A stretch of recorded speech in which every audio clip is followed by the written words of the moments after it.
Chapter 17 The 15th of August. Jack very nearly jumped a foot. By the great horn spoon, he yelled, "Look! Pay dirt!" And Praiseworthy exclaimed, "Yeller as can be." The gold revealed itself like bits of sunlight trapped in the loosened earth. The two partners flung their hats in the air. In sheer exuberance, they clasped arms and swung around and around in the oblong pit. "We've done it, Jack! We've done it!" Praiseworthy roared. "We've struck it rich!" It was a moment before Jack, in his excitement, realized that Praiseworthy had called him Jack, not Master Jack. Just Jack, plain Jack, the way he'd always wanted it to be. He thought he'd never stop leaping for joy, but then he fished out a golden lump and beat it with a stone. Flat as a button! Cut some steaks. Quick, Jack! Anything would do. Praiseworthy drew his tattered umbrella from their pack and pounded it into the ground. It made a fine corner post for their claim. Jack stripped a fallen pine limb with their clasp knife. Praiseworthy measured out 50 feet by strides, which would give them plenty of elbow room. Soon they had the boundaries staked, and Jack ran from corner to corner, hanging tin cans in place. They had their claim, legal as could be. And Praiseworthy laughed. Cut-Eye Higgins has done us a good turn, in spite of himself. After the first day's washings, Praiseworthy went to Coloma to buy a long tom, and John and Jack stayed behind with a squirrel gun to keep an eye on things. Within 24 hours, miners had stake claims everywhere around them. The place quickly got the name of Gravedigger's Hill. Praiseworthy and Jack worked from morning till night. They carried pay dirt buckets from bucket down the slope to the sluice box in the river. The hole grew wider and longer. They filled a buckskin pouch and tied it off at the top. Hours after Praiseworthy swung the pick, and day after day, Jack emptied bucket after bucket into the long tom. Their fortune grew heavier. "Won't Aunt Arabella be surprised when we walk in?" Jack grinned one night after supper. Praiseworthy was smoking one of his long 9 cigars. "Why, we'll be able to use sacks of gold for doorstops."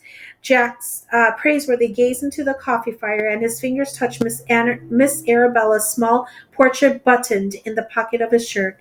She was so far away, a continent away, in Boston. He wondered what she was doing at that very moment, staring into the fireplace and thinking of him, perhaps. But that was nonsense, he told himself quickly, and turned from the fire. He must not forget his place. Once back in Boston, he would take up his old duties again. He was, he reminded himself firmly, born and bred a butler, like his father before him and his father before him.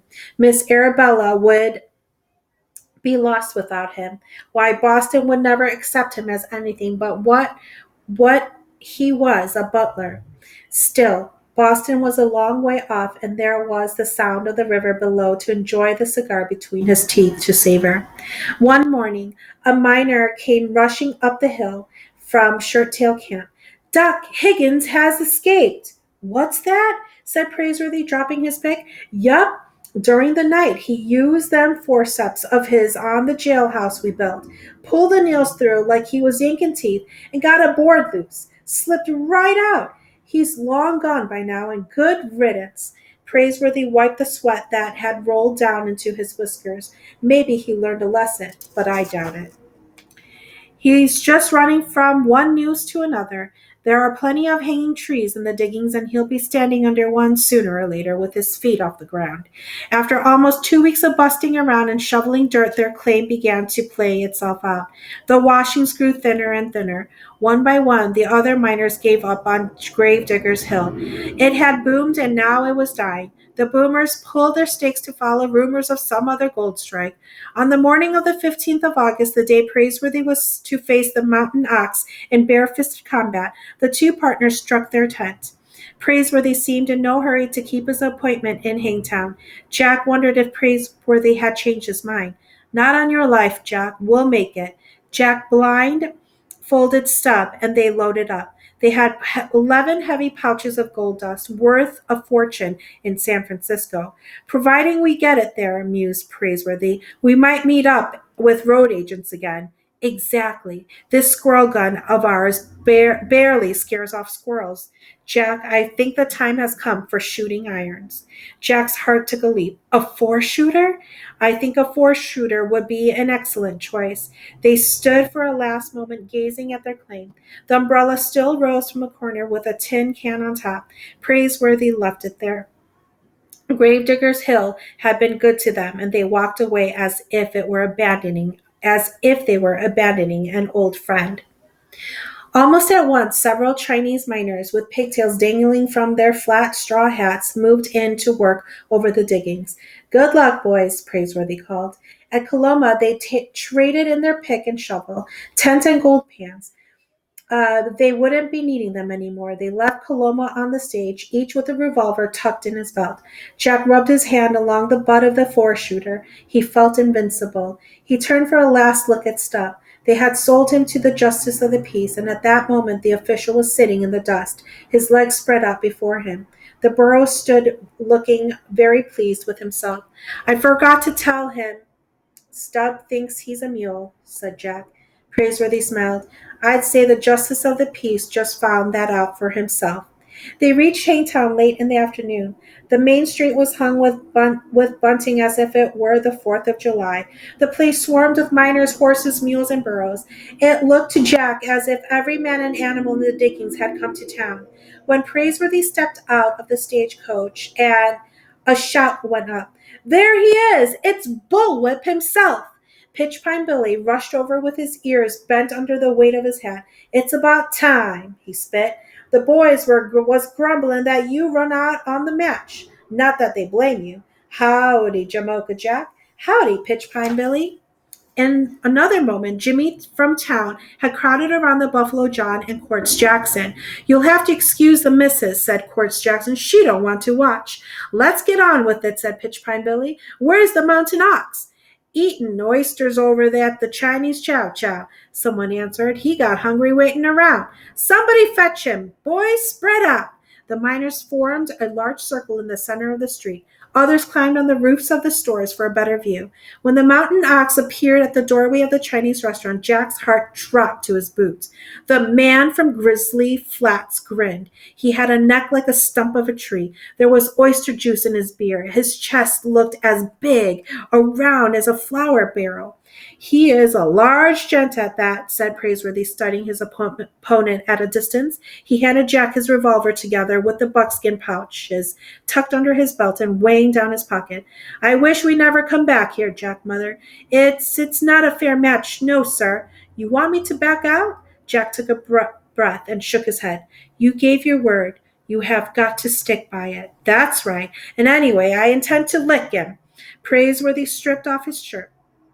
The mountain ox across the way did the same. He was hairy as a grizzly bear and looked twice as broad. Jonas T. Fletcher, the undertaker, stood in the clearing. The two gladiators ready? Praiseworthy nodded. The mountain ox wiped the juice from his beard. He grinned and turned to a Chinese in the crowd. Ali, go fry me up about 24 more oysters. I'll be there in a minute, soon as I whip this bullwhip fella. Come out fighting, said the town undertaker. If either one of you gets killed, I'll give him a free funeral job. May the best man survive. The undertaker scurried out of the clearing. Praiseworthy stepped towards, striking a pose with his arms. Elbows in, he told himself. The mountain ox came out with his arms spread like the wings of a buzzard. The crowd stood tense. Squirts of chewing tobacco raised silent puffs of dust. Jack's heart was pounding in his ears. The gladiator closed the distance between them, and the pride of Grizzly Flats wasted no time. He swung an arm with enough power to bust through a barn door. When it had run its course, the crowd was astonished to see Praiseworthy still standing.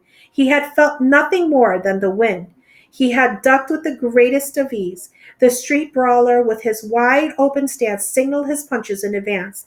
Immediately, Praiseworthy countered with a left jab. It didn't amount to much, but it surprised the mountain ox. Jack gazed toward the center of the clearing with a leap of hope. In the afternoon heat, Praiseworthy's back glistened with sweat. The new muscles along his arms and shoulders looked polished.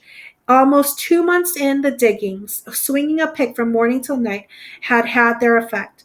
He had the power to bust through a barn door himself. Come on, Ox, finish him off. Don't be scared of him, Bullwhip. Again, The mountain ox swung in again, praiseworthy escape with nothing more than a windburn. He was getting the hang of it. He was vigilant. He concentrated. He knew that one misstep, one miscalculation, and the mountain ox would end the match with a single blow. 5 minutes passed. To Jack, it was 5 hours, 5 days. The mountain ox swung one haymaker after the other, but Praiseworthy dodged, ducked, and stepped aside. He cut a tall, lithe figure in the afternoon dust. Having by now made a thoroughly study of his opponent, as the book advised, Praiseworthy devised his attack. Left jab, he told himself. Keep them coming like bee stings to the proboscis. The mountain ox may be all muscle, but a nose is a nose.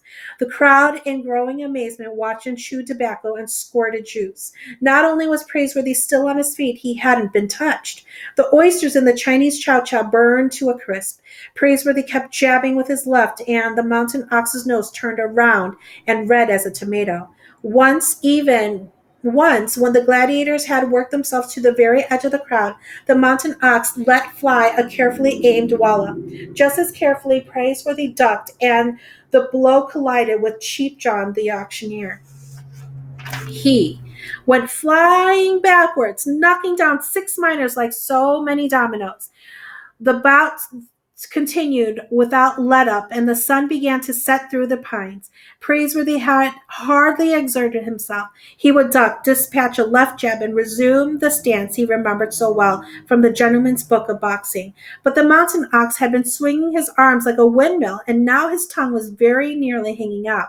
His brawler's arms, once so wide, he now seemed to drag at his sides. But like a wounded animal, he was still dangerous. Still, it seemed to Praiseworthy the time had come to close a book. Big as was the pride of Grizzly Flats, he had a jaw like other men, and a jaw was a jaw. A final bee sting, the mountain ox shook his head and stuck out his jaw in fury. Praiseworthy stepped in with a right cross from the shoulder, exactly as the book advised, and it felt to him as if he were hitting a barn door. Jack held his breath. The mountain ox was still on his feet 5 seconds later. But then he keeled over backwards like a statue and lay spread-eagled in the dust. A roar burst from the crowd, and Pitchpine Billy rushed in to hold up Praiseworthy's arm. The winner! I don't know how he done it, but you saw it. The fair name of Hangtown has been saved. Boys, let's celebrate.